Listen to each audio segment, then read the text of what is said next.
자, 네, 안녕하십니까? 네, 이 시간에는 2025년도 실기를 준비함에 있어서 어떻게 준비를 해야 되는지 많이 망설여지고 또 여러 가지로 궁금한 게 많으실 것입니다. 그래서 이 시간에 24년도, 작년도 출제된 출제 경향을 한번 살펴보고 어떻게 준비하는 것이 바람직한지를 살펴볼 수 있도록 그렇게 하시겠습니다. 24년도에 출제된 경향을 한번 살펴보면 먼저 1회, 2회, 3회 3번에 걸쳐서 이게 실시가 됐지 않습니까? 1회 때 살펴보면 단답형 10문제 47점, 시퀀스 3문제 18점, 수전설비 1문제 12점. 여러분 이제 수전설비 그림을 그려놓고 소형 문제, 소문제로 이제 여러 개 주고 그렇게 이제 출제가 됩니다. 12점. 설계, 세문항 8점, 감리, 한문항이 5점으로 이렇게 출제가 됐습니다. 그래서 토탈 18문항인데, 그래서 이제 합이 100이죠. 보통 단답형 문제가 출제 빈도가 높답니다. 단답형이 출제가 높고, 물론 이제 설계 부분에 5점짜리, 뭐 시퀀스 5점 이렇게 있는데, 설계 5점 이런 것들은 예를 들어서 조명이라든가 동력 설비 이런 것들은 설계 부분을 이렇게 분류를 합니다. 물론 이것을 단답형으로 갖다 놓아도 무방합니다만은 보편적으로 이렇게 분류한다.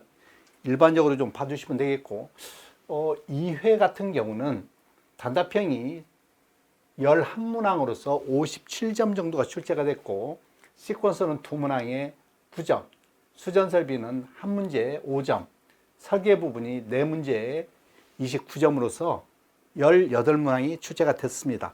보시면 역시 단답형이 출제 빈도가 높음을 알 수 있겠죠. 3회 때입니다. 3회 때를 보면 단답형 11문제 50점 정도, 그 다음에 시퀀스 한 문항 8점, 수전설비가 2문항으로 10점, 설계가 3문항으로 27점, 감리가 한 문항 나와서 이제 5점으로 출제돼서 18문항이 출제가 됐는데, 보통 1, 2, 3에 보면 전부 다 18문항으로 출제됐음을 알 수 있겠습니다. 그죠? 과거에는 이제 17문제에 100점으로 출제된 경우도 있고 19문제에 100점으로 출제가 된 경우가 있는데, 요즘에는 거의 18개 문제를 주고 100점으로 이렇게 출제가 됩니다. 그래서 1년 동안에 출제된 경향을 한번 살펴보면 단답형이 약 31문항 154점인데, 일단 점수 빈도로 보면 약 한 51.3% 이런 정도 반 이상이 단답형 형태로 출제되고 있더라. 시퀀스는 35점, 약 11점, 약 12% 정도 되겠죠. 그 다음에 수전설비가 약 9%, 설계 부분이 약 25% 정도, 24.6%, 약 25%가 설계 부분이고, 감리가 약 3% 이런 정도로 해서 출제가 되고 있습니다. 결론만 보면 여러분들 어떤 유형이 출제가 많이 된다? 단답형 유형이 출제 빈도가 높음을 여러분들이 확인할 수 있겠습니다. 그러면 단답형도 그렇지만 나머지 것들도 무시할 수는 없겠죠. 그래서 나머지 것들도 여러분들이 고르게 공부해야 됨을 알 수 있습니다. 물론 이제 이 감리 부분만 별도로 지금 출제된 경우도 있고, 2회 때 항상 한 번씩 출제가 한 문제씩으로 출제됐는데, 작년 2회 때는 출제가 안 된 것을 알 수 있습니다. 어쨌든 이런 정도로 분포가 되고 있다는 것을 일단 알아두시면 좋겠습니다. 자, 그러면 작년도에 출제가 어떻게 되었는지를 한번 살펴봅니다. 과연 어떠한 유형이 나왔는지를 어렴풋이나마 감을 잡고 준비하시면 좋겠죠. 일단 여러분들 바로 가까이 있던 3회차를 한번 살펴보면, 3회차 18문 중에 단답형입니다. 여러분들 우리 설비 기준에서 이런 거 있었죠. 여러분들 아크 발생장치 이렇게 있을 때 목재가 있으면 그 아크에 의해서 목재에 불이 붙을 수 있지 않습니까? 그래서 법에서는 어떻게 하고 있어요? 고압은 1m, 특고압은 2m 이상 이격하라. 그걸 물어봤거든요. 1m. 그래서 설비 기준이 중요합니다. 1m 이런 것을 출제를 했다는 거예요. 또 다른 문제는 발전기 보호. 발전기는 기기는 모든 과전류나 과전압으로부터 보호해야 되겠죠. 그죠? 그때 풍차 같은 경우 스러스트 베어링의 압유 장치 용량이 얼마 이상이냐? 500kg. 뭐 이런 거 공부하신 적 있지 않습니까? 풍차 압유 100, 수차 압유 500, 발전기 내부 발전기도 이제 여러 가지가 있겠죠. 자, 수차 발전기 수차 스러스트 베어링 500kg. 근데 수차에 스러스트 베어링 있지 않습니까? 이건 압유 장치고 압유 500에 스러스트 베어링 2000. 그다음에 발전기 내부 고장 10,000. 그다음에 터빈 증기 터빈의 스러스트 베어링 10,000kW. 초과는 이런 것들을 여러분들이 설비 기준에서 암기한 적이 있지 않습니까? 그런 걸 낸 거예요. 5점으로. 그래서 하나당 그래서 수차 하나 더 있어서 수차 압유 장치와 스러스트 베어링 두 개를 해서 보호장치로 500, 2000 기억나십니까? 이런 거를 냈다는 거예요. 또 세 번째 절연 내력 시험. 여러분들 절연 내력 시험 7kg 이하 최대 사용 전압의 1.5배 그런 거 있지 않습니까? 3개를 냈습니다. 3개를. 그래서 6600 공칭 전압에 대해서 공칭 전압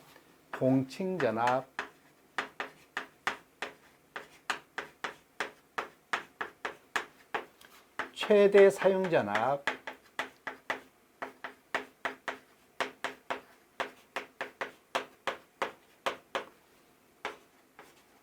세 개를 줬습니다. 중성증 직접 접지도 있고 세 문제 이렇게 냈다는 거예요. 여러분들 요 문제에 대해서는 어떻게 합니까? 7kg 이하니까 몇 배 나옵니까? 최대 사용 전압에 1.5배기 쓰는 거거든요. 할 수 있지 않습니까? 이런 것들을 냈다. 이렇게 알아두시면 좋겠고. 그거 외에도 이제 중성점 다중접지 해놨거든요. 그런 것들 0.9배에서 두 문제가 더 있었다는 거.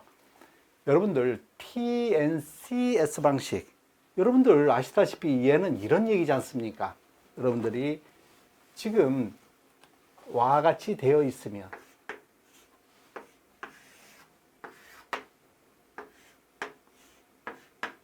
자, 지금 와 같이 이제 선로가 되어 있을 때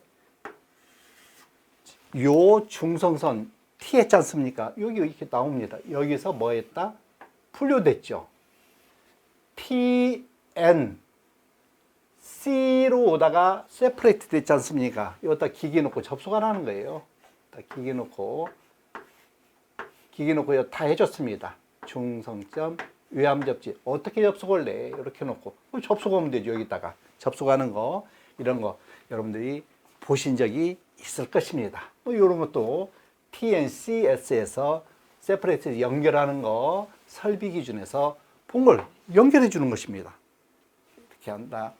여러분들 할만합니다. 자, 보시죠. 지중 전선로에는 뭐가 있다? 관로식, 암거식, 직례식 있지 않습니까? 이거 쓰라는 거예요. 가로넣기로 하면 쓰면 되고, 관로식 같은 경우는 땅속 밑에다 몇 미터, 하중을 받는 데는 1m에다가 이상 관로를 놓아야 되지 않습니까? 그 1m 쓰라는 것입니다. 가로에 1m. 너무 쉽습니까? 어쨌든 이런 걸 출제를 했습니다.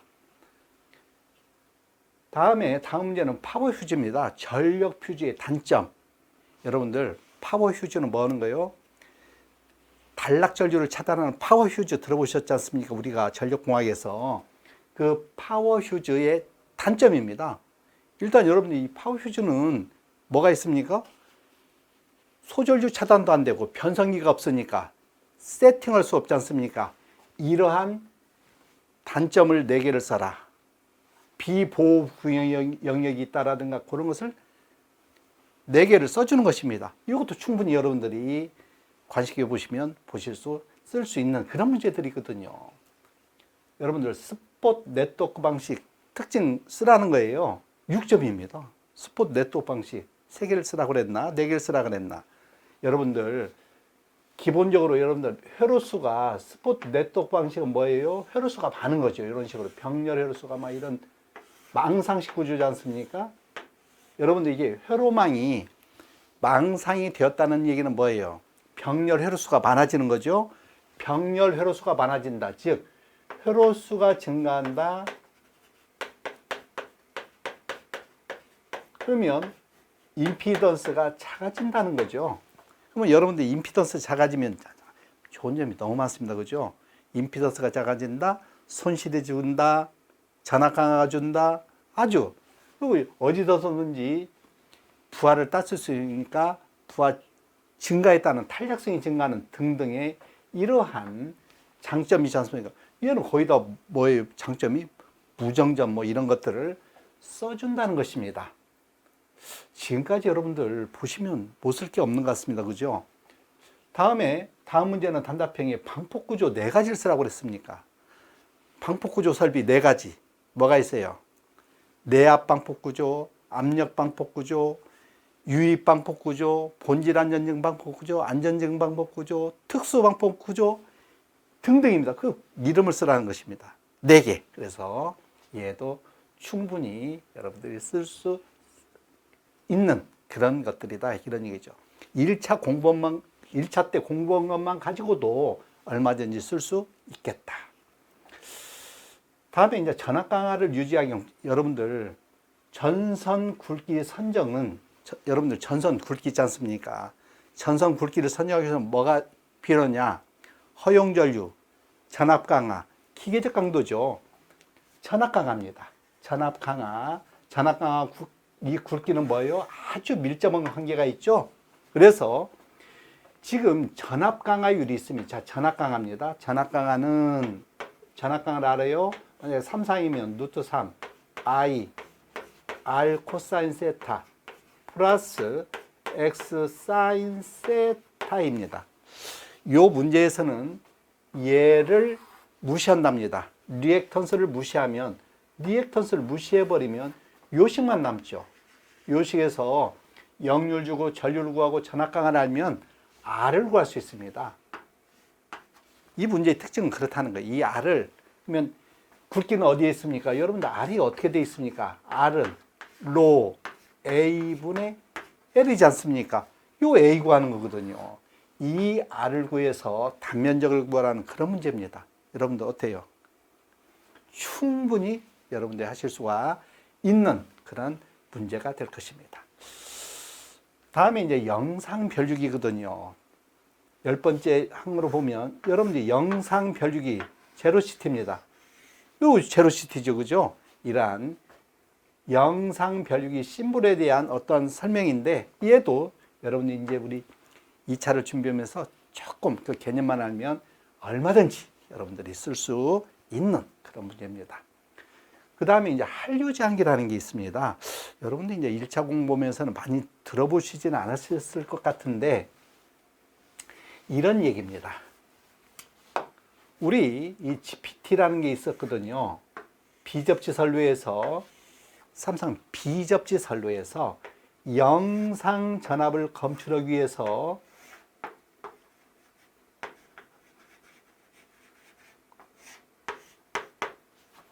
오픈 델타를 씁니다. 이렇게 이러한 여러분들 이게 사고가 나거든요. 그러면 지락사고 나면 지락전류를 이렇게 순환시키게 만들어줍니다. 지락사고 안 나면 순환될 전류가 없는데 지락사고가 났다 요와 같이 해서 이렇게 회로가 구성이 됩니다. 이게 델타 결선이죠. 이런 식으로 델타 회로를 거쳐서 이렇게 순환되거든요. 그러면 요 전류에 의해서 이게 변압이 됩니다. 변압이 되겠죠? 그래서 이제 2차 측에 영상 전압을 검출하는 이건 GPT라는 요 그라운드 포텐셜 트랜스포머 접지형 계기형 변압기에서 여기 딱 R을 놓습니다. 이 R을 CLR이라고 이제 하는 거예요. 나중에 여러분들 좀만 공부하시면 됩니다. 여러분이 일단 델타가 되면 3고조파가 순환되겠죠. 이런 것들을 조금만 보시면 여러분들이 쓸 수 있는 그런 걸로 사점이 출제가 됐다는 것입니다. 이런 정도로 여러분들 여기까지만 보면 어떻다는 거예요? 1차 때 공부한 걸로 충분히 여러분들이 쓸 수 있는 그런 것들입니다. 그러면 얘를 어떻게 해야 되느냐? 이제 1차 때는 1, 2, 3, 4번에서 하나를 선택해 선택하시면 되지 않습니까? 이제는 써야 된다는 것입니다. 쓸 수 있도록 여러분들 조금만 준비하시면 될 거다.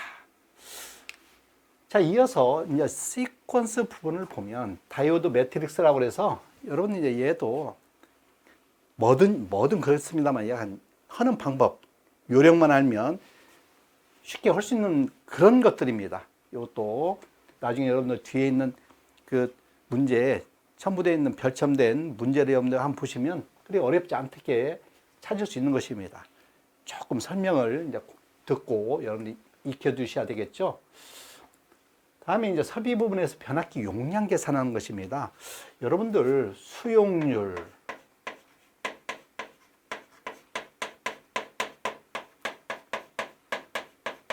부동률, 여러분들 잘 아십니다. 그죠? 그러면 이 부동률을 이용해서, 부동률은 합성 최대 수요 전력분의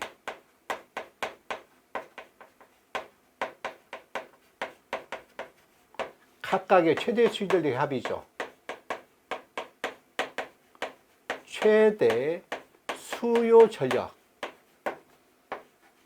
그래서 합성 최대 수요 전력만큼 우리는 뭐 하면 된다는 거예요? 변압기 용량을 설치하면 되죠. 그러면 각각의 최대 수요 전력은요, 각각 설비를 주면 설비 용량 곱하기 이 수용률, 그 수용률을 적용해서 뭘 구한다? 부동률을 주면 변압기 용량을 선정할 수 있다는 거. 여러분이 우리 1차 때 배전설비 편에서 수용률, 부동률 구하려면서 봤던 바로 그 문제입니다. 그래서 여러분들이 얘도 충분히 하실 수 있다. 그러니까 여러분들 기본적으로 뭘 지금 얘기하고 있습니까? 거의 다 1차 때의 전력공학, 그 다음에 설비 기준이죠. KC, 전기설비 기술 기준입니다. KC에 의한 그 내용이 거의 다라고 해도 무방할 것 같아요. 다음에 이제 수전설비에서 무정전 전원공급설비 UPS거든요. 자, 지금 여러분들 uninterruptible 파워 서플라이 시스템인데 어쨌든 UPS는 조금 이제 공부하셔야 되겠죠. 기본 개념은 이렇다는 거예요. 한전 전원에서 부하를 쓰고 있지 않습니까? 근데 한전 정전이 되면 뭐 해야 돼요? 배터리를 이용해서, 이 축전지를 이용해서 이렇게 공급을 해야 됩니다. 이 배터리는 직류거든요. 직류를 교류로 만들어줘야 됩니다. 이렇게 만들어주는 거. 그래서 인버터, 컨버터 시스템을 알아두셔야 돼요.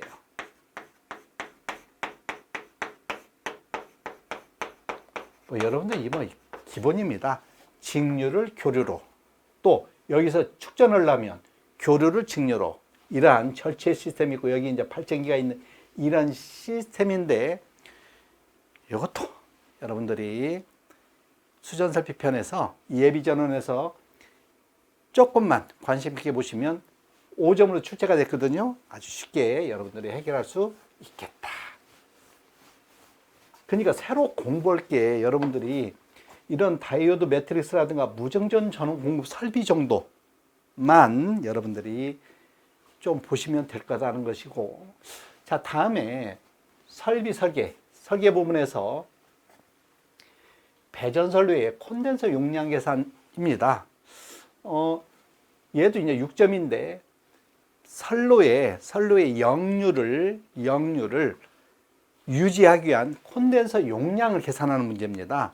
근데 이제 우리가 1차 때 했던 뭐 콘덴서 용량 그 시간하고 조금 다른 개념인데 그것도 약간 좀 어려울 수도 있는데 조금 개념을 알면 여러분들이 하실 수 있겠다는 정도입니다. 다음에 이제 변전소에 보호장치가 있거든요. 변전소. 여러분들 변전소 하면 이렇게 변압기가 이렇게 있지 않습니까? 이 변압기가 있으면 예를 들어서 델타 바이, 이 변전소에서 변압기를 하는데 1, 2차 뭘 이용합니까? 비율 차동 계정기를 이용합니다. 비율 차동 계정기예요. 비율 차동 계정기인데 이 자체에 뭐가 있다? 또 OCR이 있거든요. 이 자체에 OCR,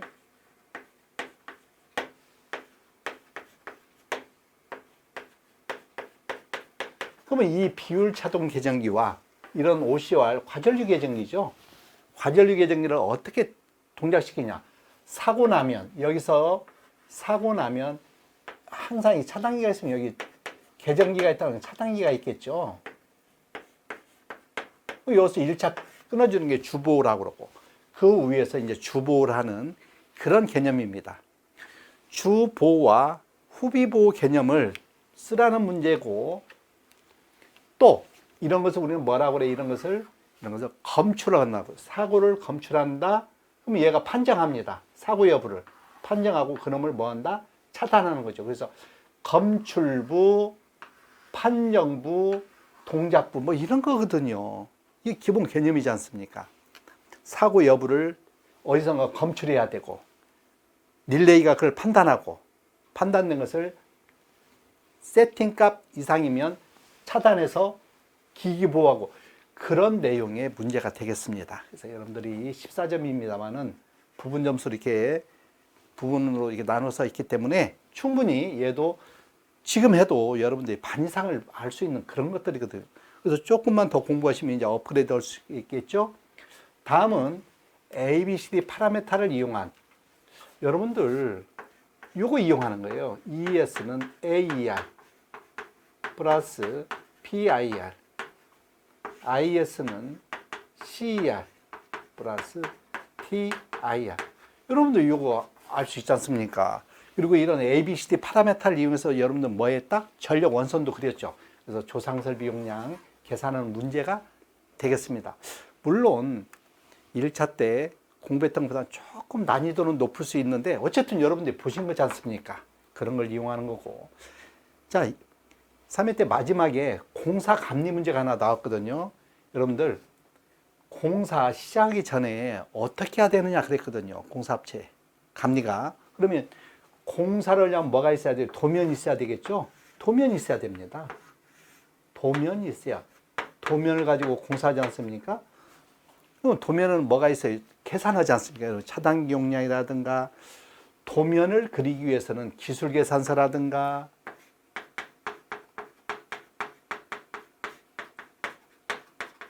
시방서라든가, 여기에 설계는 설계 설명서라든가, 또 어떤 오류가 있는지, 도면에 오류가 있는지, 그런 걸 보는 것들입니다. 그래서 이제 이 부분도 여러분들이 조금만 보시면 될 텐데, 어쨌든 여러분들 지금까지 쭉 내용을 보시면 18개 중에 안 들어본 것은 거의 한두 개고, 나머지는 뭐예요? 다 1차 때 들어봤던 그런 얘기들이거든요. 그것을 좀 더 업그레이드해서 2차 때는 준비를 하시는데, 일단은 1차하고 2차하고 가장 큰 차이점이 뭐겠어요? 쓰는 문제죠. 그리고 키워드에 맞게 쓴다는 것 정도만 우선 보시면 되겠습니다. 자, 이게 3회 때 정도고, 여러분들 2회 때를 한번 살펴볼까요? 2회 때는 어느 정도의 문제가 나왔는지 한번 살펴봅니다. 뭐 한 2개 정도만 한번 살펴보면서 여러분들 감 잡으라고 지금 말씀드리는 것입니다. 자, 2회 때 물론 18문제가 나왔는데 단답형 유형을 보면 먼저 전선 굵기 선정입니다. 마찬가지입니다. 앞에서도 말씀드렸다시피 전압 강화를 넘지 않도록 하는 그런 전선 굵기죠. 여러분들 전선 굵기는 뭐하고 관계된다고 누누이 말씀드립니까? 허용 전류, 전압 강화, 기계적 강도죠. 그것 외에도 뭐 경제적인 전류 밀도라든가 코로나를 고려해서 우리가 이제 전선 굵기 선정합니다. 여기서는 전압 강화를 넘지 않는 전선 굵기를 선정하라 이렇게 나왔습니다. 다음에 여러분들 배전선로에 여러분들 이제 리크로저 들어보셨지 않습니까? 리크로저는 사고 났을 때 어떻게 한다는 거예요? 열고 닫기, 열고, 오픈, 클로즈 오픈, 클로즈 오픈해서 선로를 보호하는 거지 않습니까? 리크로저 다음에 섹셔널 라이저, 라인 퓨즈 이런 순으로 되어 있는 거 들어보셨지 않습니까? 그걸 쓰라는 거예요. 리크로저를 써라. 그렇게 하는 장치가 뭐냐? 리크로저요 쓰는 거예요. 리크로저다. 그 다음에 이제 요 라인 퓨즈 66kV 넘는 선로에서 이제 보호 장치입니다. 그것도 라인 스위치 2개를 문제를 출제를 했다는 것입니다. 다 들어보신 거죠, 그죠? 다음에 저항과 온도가, 여러분들 이 경동선 있다. 그러면 이 전선의 저항은 온도가 올라가면 어떻다는 거예요? 저항이 높아지는 관계이지 않습니까? 그래서 지금 요 RT, T도만큼 올라갔을 때는 R0 처음에 1 플러스 알파 t 요거거든요. 여러분도 보신 적 있지 않습니까? 이 놈을 이용해서 저항과 온도가 올라가는 만큼, 처음에 비해서 온도가 올라가는 만큼에 서 저항이 커지더라. 이런 관계를 물어봤다. 여러분들이 충분히 할 수 있습니다. 충분히 1차 때 지금 시험 본 것만 가지고도. 그 다음에 여러분들 네 번째 보면 PN, PL. 여러분들 눈에 확 들어오지 않습니까? PN, P, 보도체인데 뭐다? 중성선을 겸용한다. 그런 얘기죠. 교류회로에서. 그 다음에 PL, 보도체인데 뭐예요?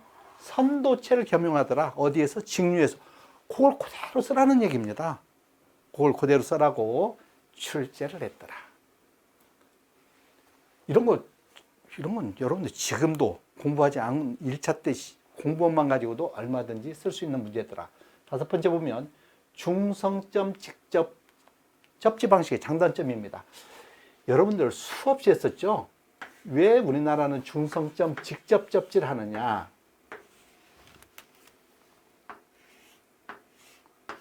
여러분들 중성점 직접 접지하는 이유가 있지 않습니까?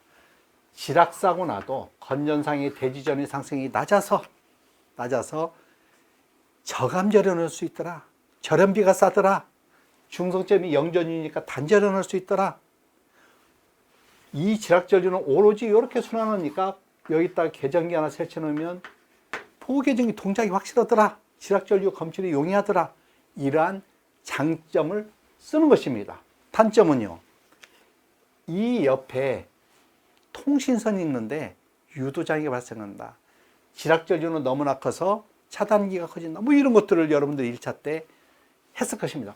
그거 쓰는 거예요. 그래서 여러분들이 이것도 지금 여러분들한테 써라고 해도 너끈히 쓸 수 있는 그러한 문제가 되겠다. 다음에 여러분들 이제 환상선류에서의 전압강의 계산입니다. 이렇게 인입을 주고 이런 문제죠. 여러분들이 문제를 보시면 충분히 아실 수 있는 것입니다. 자, 여기에 여기서 예를 들어서 100V를 주었을 때 0.1옴이다. 전부 다. 여기서의 전압이 얼마일까? 이렇게 물어보는 거거든요. 그럼 여기서 전류만 알면 뭐 하면 돼요? 0.1옴은요. 여기에 흐르는 전류만 구해서 곱해주면 여기서 전압강하죠. 100 전압강에서 구하는 그런 문제가 되더라. 여러분들 들어보니까 어떻게 해요? 할 만한 것들입니다. 충분히 할 수 있겠다. 다음에 7번에 보면 전류계부지 개폐기 심볼이거든요. 이것은 이제 조금 보셔야 됩니다. 전류계가 붙어있는 스위치입니다. 개폐기 심볼 설명하는 거니까 얘는 우리가 이제 심볼 편에서 좀 보고 여러분들이 그림을 심볼을 익혀두시면 충분히 하실 수가 있는 그런 문제가 되겠다. 이거는 이제 보시면 되겠죠. 이런 것들은. 그 다음에 8번째 보면 Y결선에서 여러분들 1차 때 우리 회로 이론을 공부하신 분들은 이걸 하셨습니다. 지금 이게 Y결선이 있거든요. Y결선에서 기본파와 3고조파 전압을 계산하는 것입니다. 그러면 여러분들 이러한 선로가 있을 때 이렇게 그려볼까요? 보통 우리 이제 1차 때 시험 문제를 보면 회로 계산할 때 이렇게 주지 않습니까? 그러면 여기서 여기까지가 상전압이고 여기서 여기까지 상간전압이죠. 자, 그러면 이 Y결선의 이 상전압은 전압을 얘네들 주면 이거는 3고조파가 있다는 걸 알아두십시오. 이제 성간전압에는 3고조파가 없는 성간전압을 구할 수 있습니다. 그래서 상전압과 성간전압, Y결선일 때 이 성간전압에는 3고조파 성분이 없다는 걸 이용해서 푸는 문제입니다. 이미 1차 때 지금 현재는 5점짜리로 2차는 출제됐지만 1차 때 1점으로 필기에서 출제됐던 그 문제더라 그런 얘기예요. 보신 적 있을 것입니다. 뭐 안 보셨더라도 2차 때 조금만 여러분들이 보시면 충분히 계산할 수가 있는 그런 문제가 되겠다. 그 다음에 9번째 이제 단락용량 경감대책입니다. 여러분들 단락용량입니다.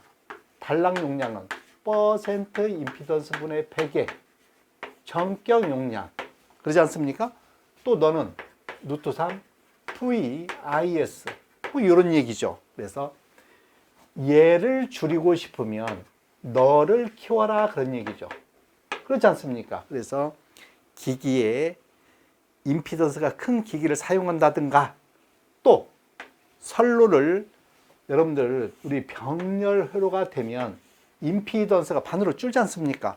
그럼 이거 분리해 버리면요. 임피던스가 커지니까 단락 용량을 경감할 수 있겠죠. 또 여러분들 한류 리액터 주장창 여러분들 공부했던 거 있지 않습니까? 한류 리액터를 적용한다. 그러고 보니까 얘 6점은 지금도 여러분들이 쓸 수가 있는 그런 것이 될 것입니다. 자, 이어서 또 보죠. 이런 정도의 문제가 출제가 됐다는 것입니다. 지락사고시 이제 대전기전류인데요. 이 문제는 이런 식으로 이제 출제가 됐거든요. 자, Y결선 해놓고 쭉 Y결선 해놓고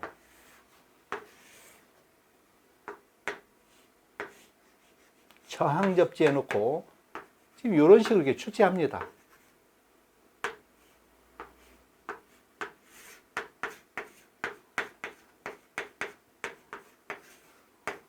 딱 이렇게 이제 이렇게 쭉 해놓고 지금 이런 상태에서 여기에 나타나는 값 여러분들 CTB를 이용해서 얘를 계산하는 문제인데 여기도 여러분들이 충분히 여러분들이 계산할 수 있는 이러한 문제가 될 것입니다. 그래서 여러분들이 충분히 이런 것들을 계산할 수 있습니다. 이거 6점짜리로 출제되는 건데 어쨌든 얘도 사고 전류의 CTB만큼 다운해서 나타난다는 걸 이미 1차 때 보신 적이 있을 것입니다. 자, 이런 정도 문제가 출제가 되고 있더라.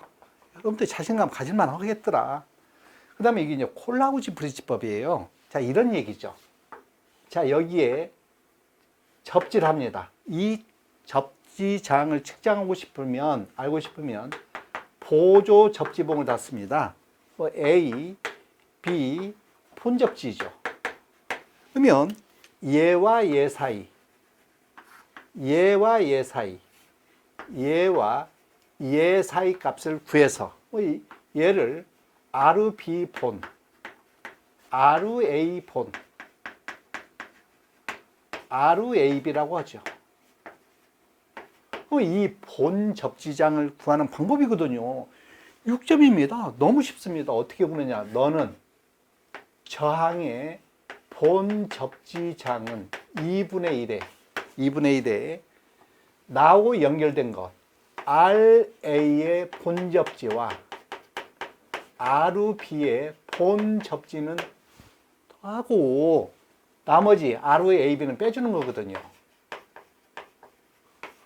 여러분들 요 식 하나 알아두면 6점을 준다는 것입니다. 여러분들 이런 것들 너끈히 아주 이 식 하나거든요. 이 식을 하나를 이용해서 이렇게 문제를 해결을 하더라. 그런 정도를 여러분들이 봐주시면 되겠다. 그런 얘기입니다. 여러분들 단답형 보니까 어떻게 해요? 할만하다는 것입니다.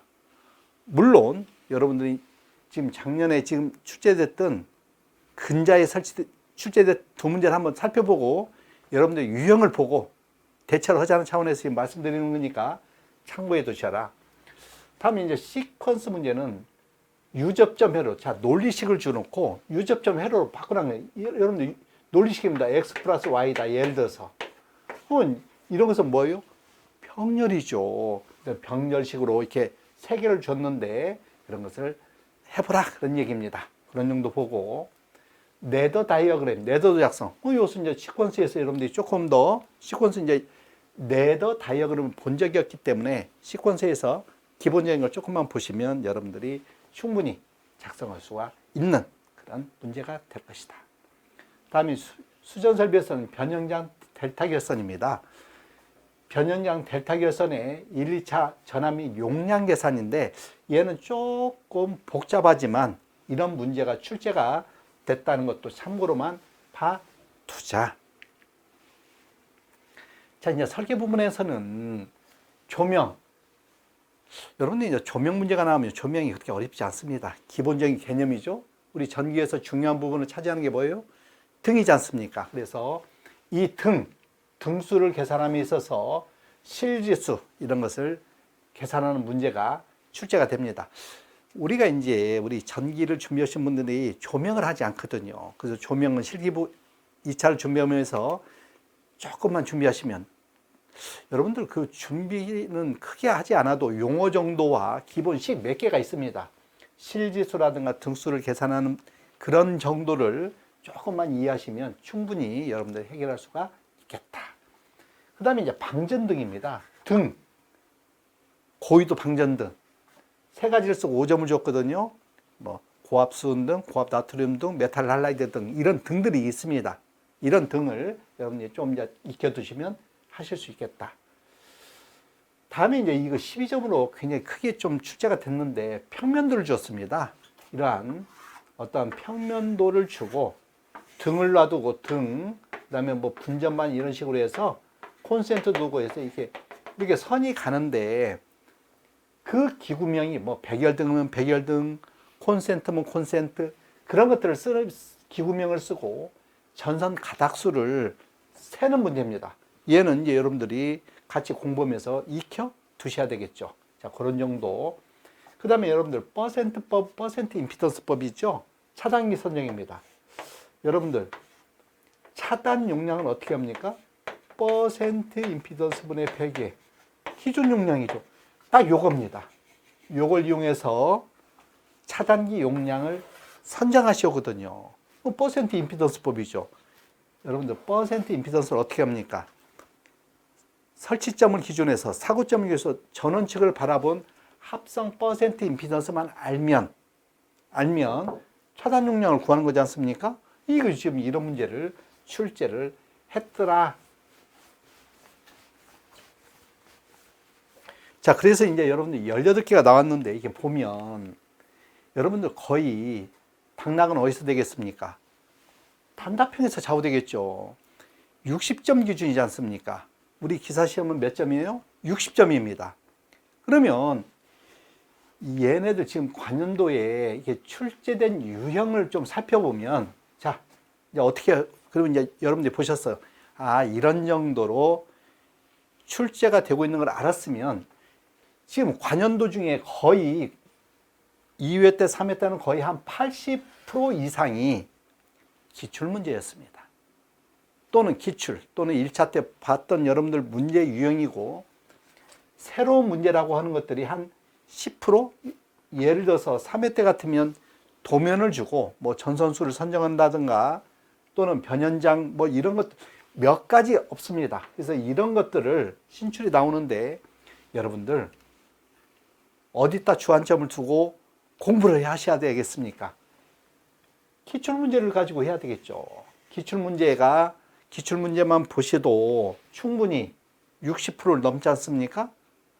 그러면 자, 일단 여러분들이 지금까지 문제를 살펴본 바와 같이 유형별로 분류해서 단답형, 시퀀스, 수전설비, 설계감리로 이렇게 분류된 교재를 가지고 일단 공부를 해야 되겠죠. 그래야 일관성이 있겠죠.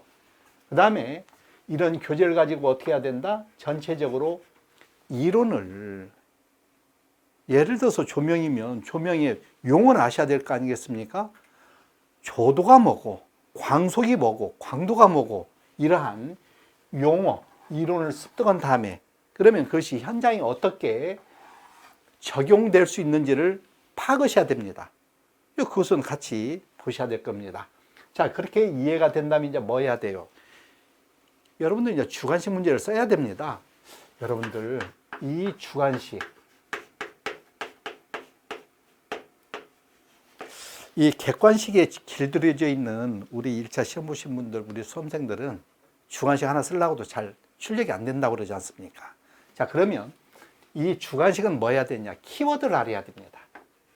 어쨌든 큰 틀에서 어떠한 파악을, 전체적인 파악을 해야, 그러니까 제가 이제 이런 얘기를 하죠. 주관식은 쓰는데 여러분들이 쓴 것이 여러분들 마음에 들면 안 되죠. 누구 마음에 들어야 돼요? 채점관. 이 채점관의 마음에 들어야 이 사람들이 채점을 하지 않습니까? 여러분들이 쓰고 채점하는 거 아니지 않습니까? 그러면 채점관은 공정하게 뭘 본다?